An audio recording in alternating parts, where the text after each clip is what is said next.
NPS started to help government manage its problem, but it has emerged as a very useful and interesting investment avenue for all citizens. And it's important that you understand how it works.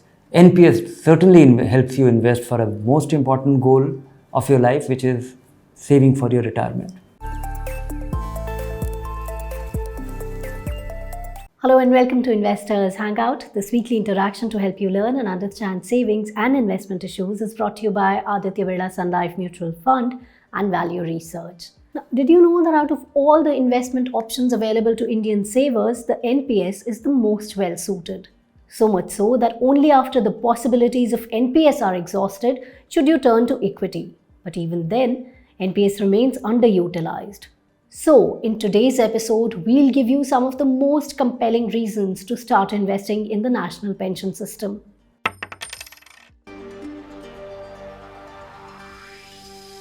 NPS is National Pension System. It was created to provide pension to all the government employees and all the central government employees and state government employees who got their job after 1st April 2004.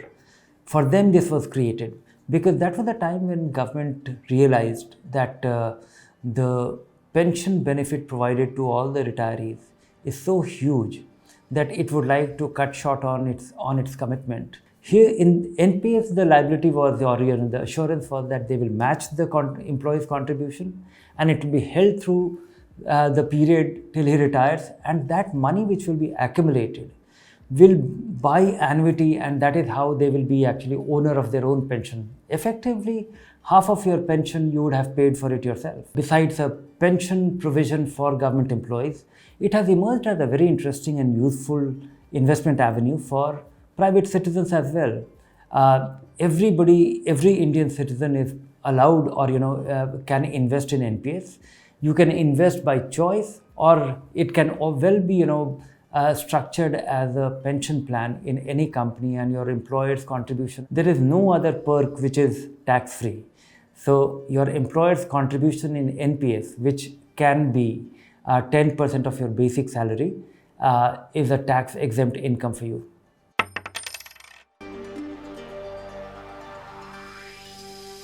So it works like a mutual fund where you can choose where to put your money, and that is called active choice, where the investor is choosing where his money should be directed. Then there is something called auto choice, whereby there is an aggressive plan, there is a moderate plan, and then there is a conservative plan.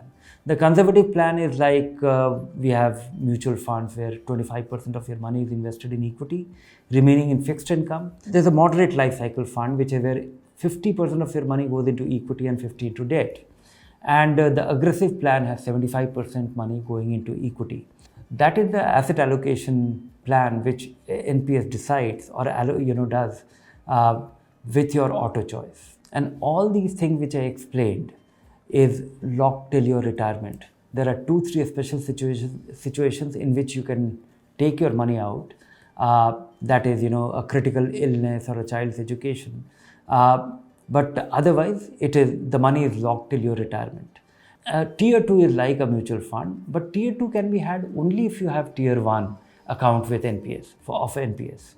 And in Tier 2, you put your money in any of the plans, take your money out anytime, it doesn't matter.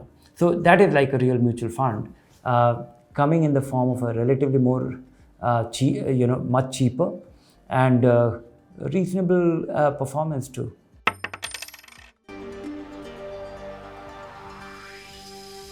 Many employers don't provide you the option of choosing NPS or EPF, but as and when it becomes possible, NPS will prove to be a superior pension plan for you, because this is the only investment avenue where your employer's contribution is not taxed. It's a tax-free income for you, and which is going for a very crucial goal, which is your retirement, and the money is locked till your retirement, which looks like a constraint, but I think it is a great advantage. And when I compare it with Employee Provident Fund is substantially fixed income. And every year it makes an announcement that, okay, 8.5%, 9%. I think, on any holding time period, if you look at, 5-year, 10-year, 15-year, 20-year, NPS is likely to, and I'm referring to a NPS with 75% equity, 25% debt, or even half into equity and debt. That will beat EPF performance by a very wide margin. Your long-term money should be into equity. Your short-term money should be in fixed income. And this is something which is getting, very well addressed by NPS. Your long-term money getting substantially into equity. And in a couple of years' time, it actually proves itself. And if we take into account the employee's contribution getting into NPS is a tax-free income, is a added bonus for you.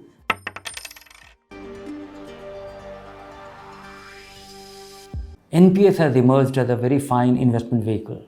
And what is considered to be a disadvantage, I don't think it is a disadvantage, because the lock-in period might be very useful for many people.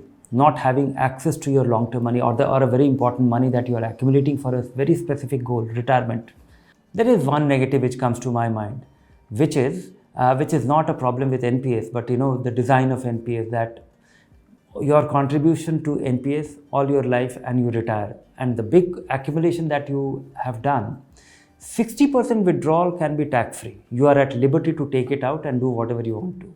40% of the money should be used for buying annuity. The negative point is that the annuity returns are very, embarrassingly low, and that is not good enough despite very sizable accumulation. There are talks that NPS will enable a mechanism whereby you can mount your SWP. And a lot of people have this misimpression that they will not have to buy an annuity, and now you can mount a SWP, systematic withdrawal plan, from your NPS accumulation. That is not true.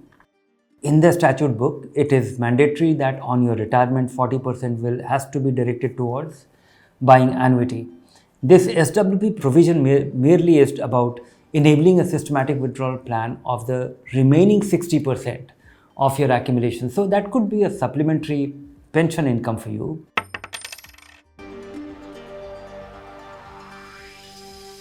Broadly, every pension fund manager offers you 3 plans. One is the equity fund, the other one is a debt fund, which will be invested in government security, and then another debt fund, which is a corporate bonds.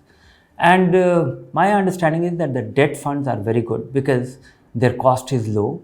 It's lowest possible by design, and NPS also mandates certain quality, threshold quality for all the plans all the debt papers that these pension fund managers buy.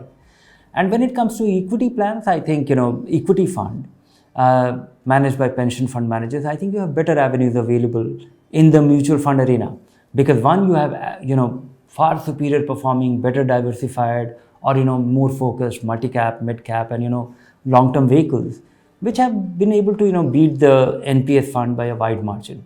Assuming that you want to keep it simple and you want to invest in an index fund, even index funds are available very cheap, pretty cheap, almost as close to what is few basis points more than what you pay in NPS, but greater flexibility. And in a country like India, where everything is evolving in a very haphazard manner and very widely, and there are more and more people are going to be self-employed in the unorganized sector. So encouraging people to have this retirement account, I would imagine that have every citizen, the moment he opens a bank account, his retirement, his NPS account should be created automatically. It's just accounting entry. If you are investing in NPS, come to Value Research online and monitor your investments. You can just upload your account statement and you'll be able to keep track of it. Well, with that, it's a wrap on this episode. Keep watching this space for more information. And if you like the show, do subscribe to our YouTube channel. Take care. Bye for now.